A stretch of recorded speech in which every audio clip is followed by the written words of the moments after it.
Jadi ni kita dah siap pasang kompresor dia. Jadi untuk Myvi Old ni kita perlukan adapter ni. Kenapa kena pakai adapter? Sebab pipe suction dia ni lubang dia belah sana. Jadi kita pasang adapter ni untuk alih lubang skru dia pergi ke sini.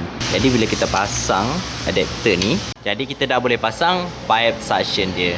Untuk pipe discharge dia, bila kita pasang dia dekat kompresor, kita boleh nampak dia berlaga dengan steering pump.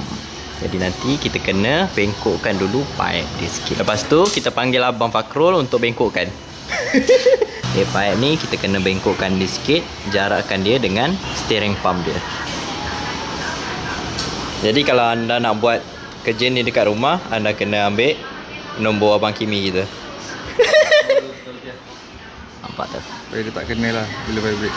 Kita vacuum sistem aircon dia. Kita tegangkan betting dia sikit. Tekan gas dan dah siap. Jadi daripada bacaan suhu yang kita dapat, dia kurang sejuk. Jadi ini adalah common problem, masalah Pro 2 Myvi, cooling coil dia kotor, tersumbat, mungkin masalah kulat yang kurang sejuk.